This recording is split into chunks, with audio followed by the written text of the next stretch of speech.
दोस्तों आइए हम लोग जानते हैं कि भगत सिंह को क्रांतिकारी क्यों कहा जाता है। भारत की आज़ादी की लड़ाई में हजारों वीरों ने अपने योगदान दिया, लेकिन कुछ नाम ऐसे हैं जो इतिहास के पन्नों में हमेशा के लिए अमर हो गए। उन्हीं महान क्रांतिकारियों में से एक शहीद भगत सिंह भी हैं। भगत सिंह केवल एक क्रांतिकारी नहीं थे, बल्कि वे एक ऐसे युवा विचारक थे जिन्होंने अपने जीवन की आज़ादी के लिए अपना पूरा जीवन समर्पित कर दिया। आज की इस वीडियो में हम जानेंगे कि भगत सिंह ने के बचपन से लेकर उनके क्रांतिकारी जीवन, लाला लाजपत राय की मृत्यु के बाद की घटनाएं, असेंबली बम कांड, जेल के संघर्ष और उनके बलिदान तक की पूरी कहानी। भगत सिंह के बचपन की कहानी और परिवार। भगत सिंह का जन्म 28 सितंबर 1907 को पंजाब रायलपुर जिले के बग्गा गांव में हुआ था, जो उस समय ब्रिटिश भारत का हिस्सा था और आज पाकिस्तान में है। उनका परिवार देशभक्ति और स्वतंत्रता आंदोलन से जुड़ा हुआ था।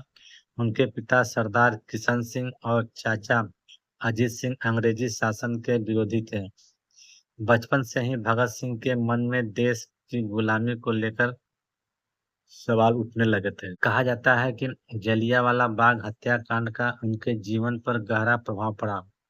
इस घटना ने उनके मन में अंग्रेजी शासन के खिलाफ संघर्ष की भावना को और मजबूत कर दिया। क्रांतिकारी विचारधाराओं की ओर का कदम। जैसे जैसे भगत सिंह बड़े हुए, उन्होंने भारतीय इतिहास, राजनीति और दुनिया के विभिन्न क्रांतिकारी आंदोलनों का अध्ययन किया।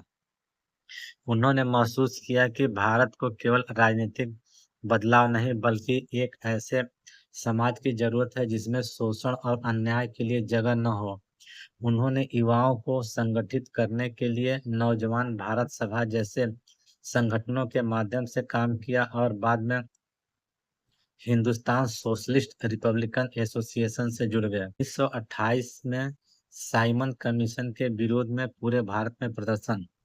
लाहौर में हुए एक विरोध प्रदर्शन का नेतृत्व पंजाब केसरी लाला लाजपत राय कर रहे थे। पुलिस की लाठीचार्ज में वे गंभीर रूप से घायल हुए और बाद में उनकी मृत्यु हो गई।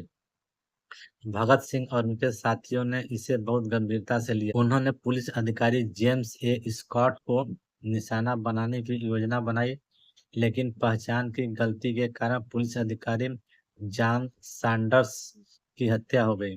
इसके बाद भगत सिंह के असेंबली बम कांड। भगत सिंह और बटुकेश्वर दत्त ने 8 अप्रैल 1929 को दिल्ली की केंद्रीय विधानसभा में बम फेंका। उनका उद्देश्य किसी व्यक्ति की हत्या करना नहीं, बल्कि ब्रिटिश सरकार के खिलाफ अपनी आवाज को देश और दुनिया तक पहुंचाना था। बम फेंकने के बाद दोनों ने भागने के इनके बजाय वहीं गिरफ्तारी दी। उन्होंने अदालत को भी अपने विचारों को जनता तक पहुंचाने का माध्यम बनाया। गिरफ्तारी के बाद भगत सिंह ने जेल में भी संघर्ष जारी रखा। उन्होंने भारतीय कैदियों के साथ होने वाले भेदभाव के खिलाफ भूख हड़ताल की। इस संघर्ष के दौरान उनके साथी जतिन दास की मृत्यु हो गई। इस घटना ने पूरे देश को झकझोर दिया। भगत सिंह जेल में ही लगातार पढ़ते और लिखते रहे। वे इतिहास, राजनीतिक, अर्थशास्त्र और समाज के से जुड़े विषयों का गहराई से अध्ययन किया। उनका मानना था कि क्रांति केवल हथियार उठाने का नाम नहीं, उनके लिए क्रांति का अर्थ था समाज में अन्याय और शोषण के खिलाफ व्यापक परिवर्तन। भगत सिंह के विचार। भगत सिंह अपने विचारों के कारण ही उतने ही प्रसिद्ध हुए जितने अपने क्रांतिकारी कार्यों के कारण। उन्होंने युवाओं से अंधविश्वास और अन्याय के खिलाफ सोचने की अपील की।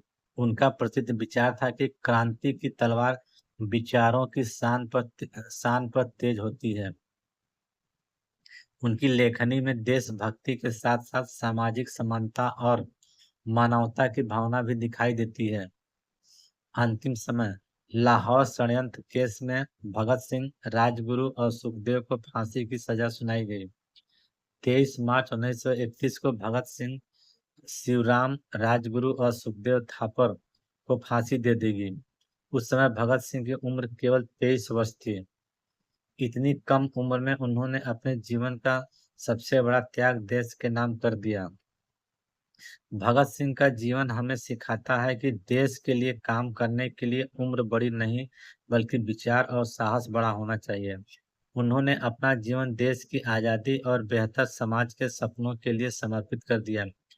आज भी जब जब भारत में देशभक्ति, साहस और बलिदान की बात होती है, तो भगत सिंह का नाम सम्मान से लिया जाता है। उनका जीवन आने वाली पीढ़ियों को हमेशा प्रेरणा देती है। शहीद भगत सिंह को सत सत नमन, इनकलाब जिंदाबाद। अगर आपको ये वीडियो पसंद आया तो वीडियो को लाइक करें, चैनल को सब्सक्राइब करें और कमेंट में लिखें शहीद भगत सिंह अमर रहे। दोस्तों नमस्कार, धन्यवाद। फिर मिलते हैं नए वीडियो के साथ।